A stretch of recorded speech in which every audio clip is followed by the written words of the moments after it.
नमस्कार, news India देख रहे हैं आप और आपके साथ मैं हूं सुरभि तिवारी। वक्त हो चला राजधानी एक्सप्रेस खबरों का। मनमोहन सिंह को सीएम धामी ने श्रद्धांजलि अर्पित की है।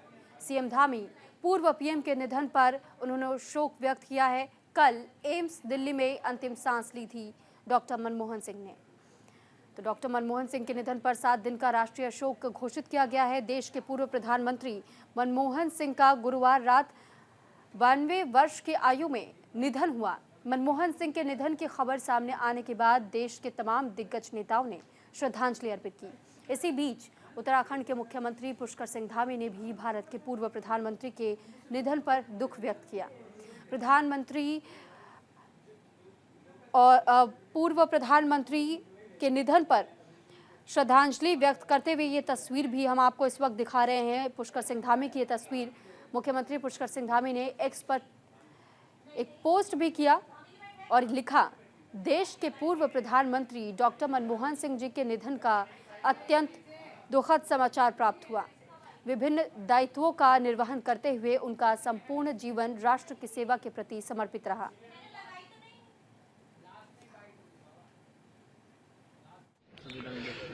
पूर्व प्रधानमंत्री स्वर्गीय मनमोहन सिंह जी का निधन का समाचार सभी के लिए बहुत दुख भरा समाचार है।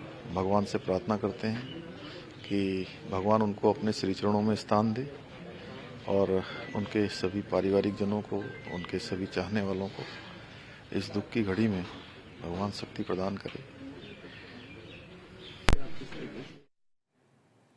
हरीश रावत ने दी मनमोहन सिंह को श्रद्धांजलि। हरीश रावत ने पूर्व पीएम के निधन पर शोक व्यक्त किया। शोक में झुकाया गया राजभवन का झंडा। मनमोहन सिंह ने कल एम्स दिल्ली में ली थी अंतिम सांस। कल राज के सम्मान के साथ उनका अंतिम संस्कार किया जाएगा। मनमोहन सिंह के निधन पर 7 दिन के राष्ट्रीय शोक की घोषणा की गई है।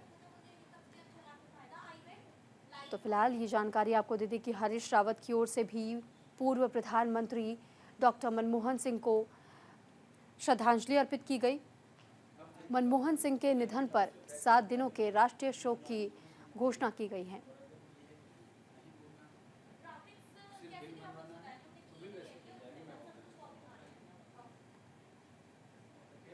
तो फिलहाल ये तस्वीरें हम आपको दिखा रहे हैं कई सरकारी भवनों की, जहां पर तिरंगा सम्मान के तहत आधा झुकाया गया है।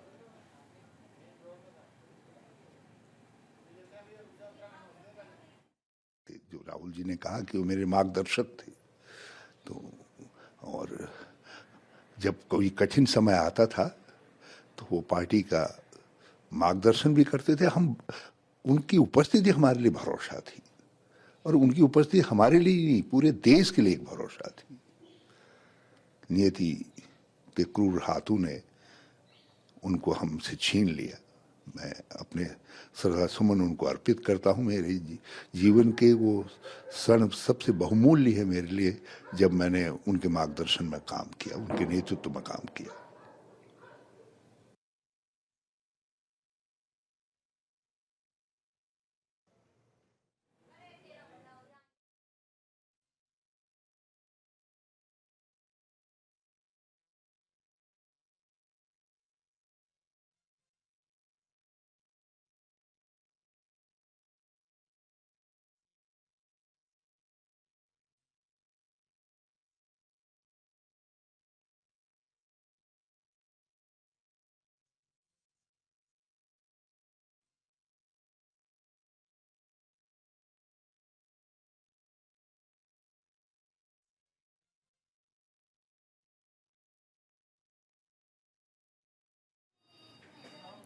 वहीं उत्तराखंड में निकाय चुनाव की सरगर्मियां इन दिनों तेज हो चुकी है। नेताओं के पार्टी बदलने का सिलसिला भी शुरू हो गया है। विकासनगर में कई बीजेपी नेताओं ने थामा कांग्रेस का दामन, तो बीजेपी नेता यामिनी रोहेला कांग्रेस में शामिल हुई। नीरज रोहेला ने भी कांग्रेस का दामन थामा और कांग्रेस का हाथ थामने के साथ ही अब दोनों का कांग्रेस में जोरदार स्वागत भी किया गया। निकाय चुनाव की सरगर्मियां तेज होते ही अपने राजनीतिक नफे और नुकसान को देखते और समझते हुए नेताओं ने पार्टी बदलने की शुरुआत कर दी है। विकासनगर विधानसभा की हरबटपुर नगरपालिका महिला आरक्षित सीट से दावेदारी कर रही बीजेपी नेता यामिनी रोहेला और पूर्व में चुनाव लड़ चुके नीरज रोहेला अपने साथियों के साथ कांग्रेस में शामिल हो गए। कांग्रेस में शामिल होते ही इन नेताओं का पार्टी कार्यकर्ताओं ने भव्य स्वागत किया। हालांकि कुछ दिन पहले ही पार्टी का रुख भांपते हुए यामिनी रोहिला ने निर्दलीय चुनाव लड़ने की बात कही थी। ऐसे में देखना यह होगा कि अध्यक्ष पद की दावेदारी पर नजर गड़ाए यामिनी रोहिला को कांग्रेस अध्यक्ष पद के लिए अपना उम्मीदवार बनाती है या फिर पार्टी बदलने के बाद भी रोहिला परिवार को कार्यकर्ता के रूप में ही संतोष करना पड़ेगा। तो फिलहाल देखिए, जिस तरीके से अब तक ये बताया जा रहा था कि निकाय चुनाव के तहत कांग्रेस अब भी शांत है, बावजूद इसके जब दूसरी तरफ आप देखेंगे बीजेपी का पलड़ा पहले से ही भारी नजर आता है। लेकिन इस बीच ये खबर सामने आई कि कांग्रेस में भी निर्दलीय अपनी उम्मीदवारी जताने वाले रोहिला परिवार की भागीदारी कांग्रेस में एक बार फिर बढ़ चुकी है। कांग्रेस का हाथ थाम लिया है रोहिला परिवार ने और रोहिला परिवार के साथ ही कई और लोगों ने भी कांग्रेस का दामन थामा है। तो नीरज रोहेला ने भी कांग्रेस का हाथ थामा है और यामिनी रोहेला ने भी कांग्रेस का दामन थाम लिया है।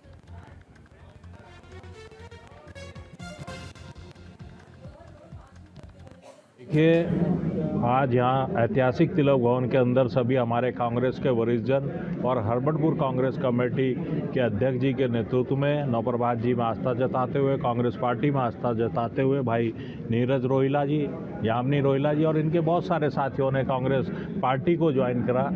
तो कांग्रेस पार्टी की जो नीतियां हैं, जो आम आदमी के साथ खड़ी रहती है कांग्रेस पार्टी, आज महंगाई है, भ्रष्टाचार है, उन सब से लोग विचलित हैं। आज संविधान का जिस तरीके से दुरुपयोग हो रहा है, उन सब चीज़ों को देखते हुए आज लोग कांग्रेस में आस्था जता रहे हैं और कांग्रेस पार्टी में आज ज्वाइनिंग हुई है। और नीरज भाई एक सामाजिक कार्यकर्ता है, हर एक के दुख सुख में खड़े रहते हैं। मैं समझता हूं कि नीरज भाई जब कांग्रेस पार्टी में इन्होंने अपने साथियों के साथ ज्वाइन किया है तो एक मजबूती कांग्रेस पार्टी को मिलेगी। और कांग्रेस पार्टी के सभी हरबटपुर के साथियों ने, जो हमारे वरिष्ठ साथी वहाँ पर हैं, सब ने इनको आशीर्वाद देकर अपने साथ कंधे से कंधा मिलाकर खड़ा किया है। देखिए, और परिस्थितियों को देखते हुए मैंने ये पार्टी ज्वाइन की है और कांग्रेस से हमारा पुराना नाता रहा है, तो आज हमारी घर वापसी हुई है। क्या खास वजह रही? वजह बहुत सारी हैं। मैं शुरू से ही कांग्रेस विचारधारा का व्यक्ति हूँ।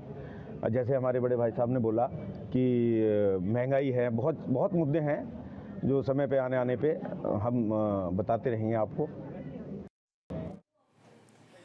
तो वहीं देवभूमि में नगर निकाय चुनाव की तैयारियां तेज हो चुकी हैं और पिरान कलियर में कांग्रेस के टिकट की दावेदारी जारी कर दी गई है। कई दावेदारों ने भी कांग्रेस के टिकट की मांग की है। दावेदारों ने एमएलए हाजी फुरकान अहमद को आवेदन सौंपा है। आवेदन के आधार पर कांग्रेस से टिकट का अब बंटवारा होगा। रुड़की की कलियर विधानसभा में 4 नगर पंचायत शामिल है। सभी क्षेत्रों से कांग्रेस की दावेदारी करने वालों ने अपने अपने आवेदन पिरान कलियर विधायक हाजी फुरकान अहमद को सौंपे हैं, जिन्हें वो प्रभारी को सौंपेंगे और इसी के आधार पर टिकट का बंटवारा होगा। विधायक फुरकान अहमद ने बताया कि उनकी विधानसभा क्षेत्र में सभी नगर पंचायतों से कांग्रेस के टिकट की दावेदारी करने वालों ने अपने अपने आवेदन विधायक को सौंप दिए हैं। हमारी विधानसभा में 4 नगर पंचायत पड़ती हैं, पाड़ली, रामपुर, पिरान कलियर और इमली खेड़ा, और 2 गांव हमारे सुनहरा और सफीपुर, वो नगर निगम के आते हैं जो मेरी विधानसभा के पड़ते हैं, पिरान कलियर के। तो अभी हमारे प्रभारी जी सजमान जी आए थे, उन्होंने सबके आवेदन लिए और आवेदन लेकर अभी हाईकमान को भेजेंगे और जो भी हाईकमान का फैसला होगा वो हमारे सब कैंडिडेट।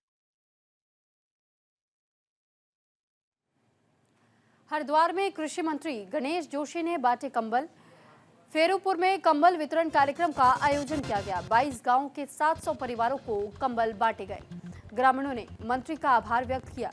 हरिद्वार के फेरूपुर में आयोजित कंबल वितरण कार्यक्रम में कृषि मंत्री गणेश जोशी ने 22 गांव के 700 जरूरतमंद परिवारों को कंबल वितरित किए। मंत्री ने ग्रामीण कल्याण समिति के कार्यों की सराहना करते हुए कहा कि जरूरतमंदों की मदद करना एक नेक कार्य है जो मन को संतुष्टि देता है और समाज के अन्य लोगों को भी प्रेरित करता है। उन्होंने कहा कि ऐसे प्रयासों से समाज में सेवा और सहयोग की भावना को बल मिलता है। ग्रामीणों ने इस मदद के लिए समिति और मंत्री का आभार व्यक्त किया। समिति के सदस्यों ने बताया कि उनका उद्देश्य समाज के कमजोर वर्गों को राहत प्रदान करना है और भविष्य में भी इस तरह के कार्यक्रम आयोजित किए जाएंगे।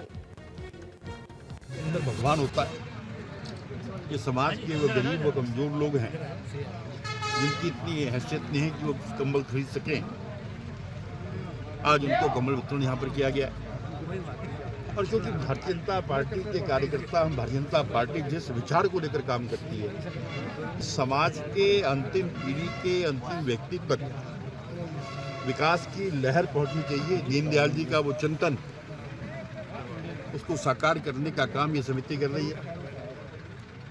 और इस अवसर पर मुझे यही बताया गया कि पिछले 30-32 साल से कर रही है और इसके अलावा अन्य सामाजिक कार्य भी ये समिति कर रही है। देखिए, अपने लिए तो हर कोई जीता है ना, हम किसी दूसरे के लिए कुछ करते हैं तो उसमें आम संतुष्टि भी मिलती है और लोगों की सेवा भी होती है और हमें इस प्रकार के काम करते रहने चाहिए। और आज मैं इस अवसर पर मैं स्वामी जी को, उनकी पूरी टीम को। रुड़की के धनौरे में किसानों का धरना प्रदर्शन, बिजली विभाग कार्यालय पर हंगामा भी किया। बीकेयू क्रांति दल के कार्यकर्ताओं ने लगाए आरोप कि बिजली विभाग पर तानाशाही के आरोप लगाए गए हैं। बिना सूचना खेत से पेड़ों के कटान पर आक्रोश ग्रामीणों की ओर से व्यक्त किया गया। पीड़ित किसान को मुआवजा देने की भी मांग की गई। रुड़की के धनौरी में बिजली विभाग कार्यालय पर भारतीय किसान यूनियन क्रांति के कार्यकर्ताओं ने धरना प्रदर्शन किया। इस भारतीय किसान यूनियन क्रांति के प्रदेश अध्यक्ष कुका सिंह राजपूत ने बताया कि एक किसान के जमीन पर कई पेड़ खड़े थे, जिन्हें बिजली विभाग के अधिकारियों ने बिना सूचना दिए ही हटा दिया। किसानों ने बिजली विभाग पर तानाशाही करने का आरोप लगाया है। इसके साथ ही किसानों ने पीड़ित किसानों को मुआवजा देने की भी मांग की है। साथ ही मांगे पूरी न होने पर बड़े आंदोलन की चेतावनी भी दी गई है।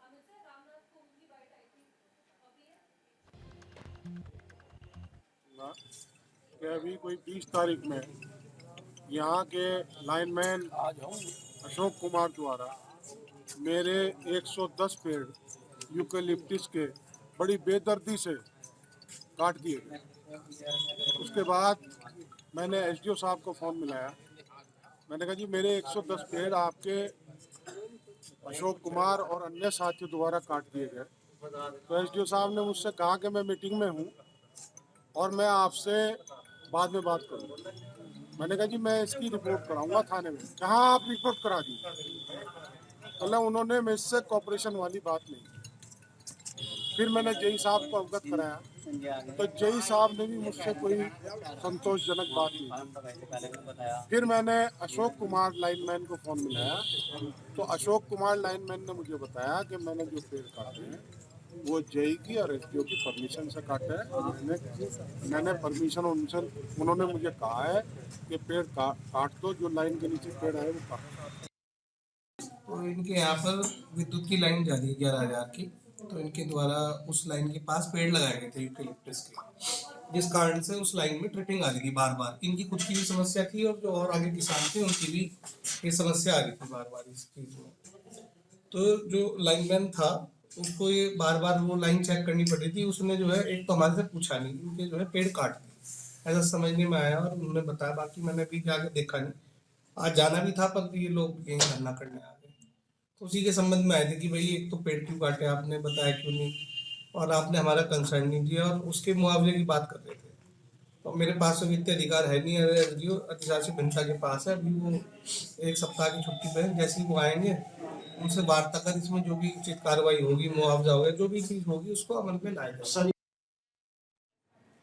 भारत में 1.30 करोड़ लोगों का प्रकृति परीक्षण ऋषिकेश में प्रकृति परीक्षण कार्यक्रम का आयोजन किया गया। उत्तराखंड में 1.5 लाख से अधिक पहुंचा यह आंकड़ा।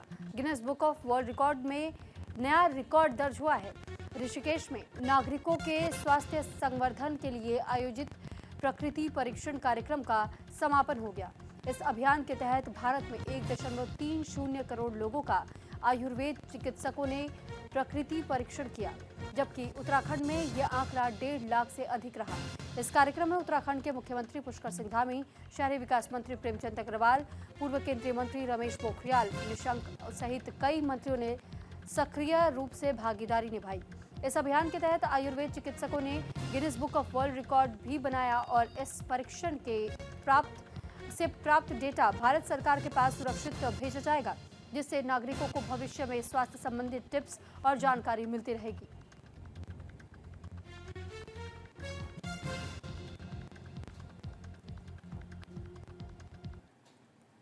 ऋषिकेश में गंगा में मिले शव की शिनाख्त कर ली गई है। गंगा में मिले शव को परिजनों ने पहचान लिया है। शव पर मिली ज्वेलरी और घड़ी से पहचान की गई है। पुलिस ने शव का अंतिम संस्कार कर दिया है। तो ऋषिकेश में ब्रह्मपुरी के पास एक अज्ञात शव मिलने से हड़कंप मचा था। अब उस शव की शिनाख्त हो चुकी है। शव मिलने के बाद एसडीआरएफ की टीम ने गंगा में सर्च अभियान चलाया था, जिसमें गंगा से जूते और मोबाइल मिला था, जिसके आधार पर परिवारजनों को मृतक की सूचना दी गई। इसके बाद मृतक के भाई ने शव से मिली घड़ी के आधार पर शिनाख्त की।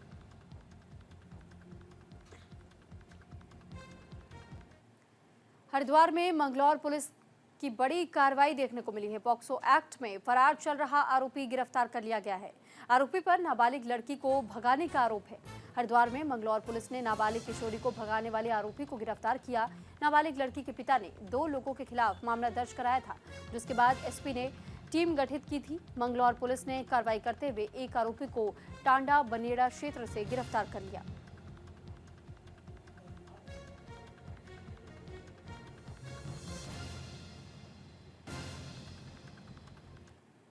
रुड़की में गौकशी का मामला सामने आया। शिव मंदिर के पास गौमांस मिलने पर बवाल हुआ। हिंदू संगठनों ने जमकर के हंगामा किया। आरोपियों पर कड़ी कार्रवाई करने की मांग भी की। रुड़की में गौकशी का मामला सामने आने के बाद से इस वक्त वहां तनावपूर्ण माहौल बना हुआ है, जहां प्राचीन शिव मंदिर के पास गौमांस मिलने की सूचना प्राप्त हुई, जिसके बाद हंगामा हो गया। बजरंग दल के कार्यकर्ताओं ने मौके पर जमकर हंगामा काटा। पुलिस ने इस मामले को संभालने का प्रयास भी किया, लेकिन लोगों ने आरोपियों पर कड़ी कार्रवाई करने की मांग की।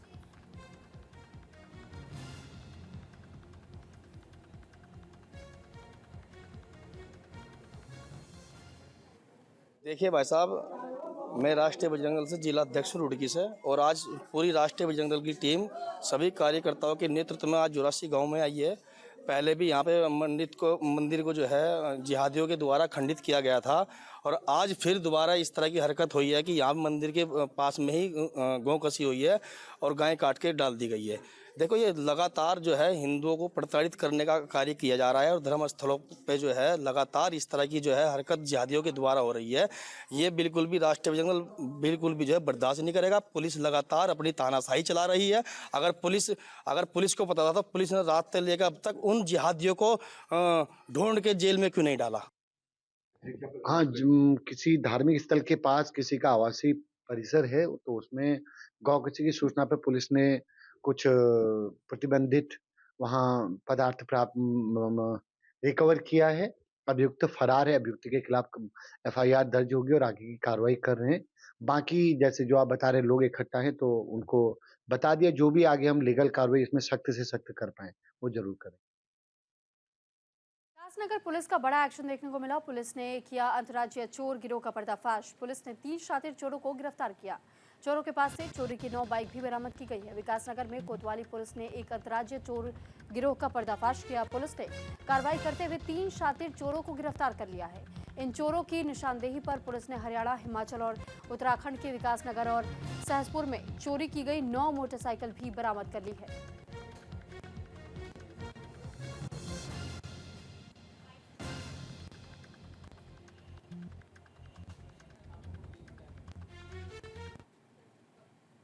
हाँ, एक ये अंतर्राज्यीय गैंग है जो कि वाहन चोरी के कार्य करता था। इनसे हमारी पुलिस द्वारा कल दिनांक 25 को 9 मोटरसाइकिलें बरामद की गई हैं, जिनमें से 2 हमारे थाना क्षेत्र की हैं, एक सहसपुर की और 2 पुरवाला जो कि हिमाचल प्रदेश का थाना है, और एक नाहन थाने की। ये तीनों जो मुजरिम गिरफ्तार किए गए हैं, ये यमुनानगर के रहने वाले हैं, जिनके नाम आमिर, शाकिर और अरस हैं।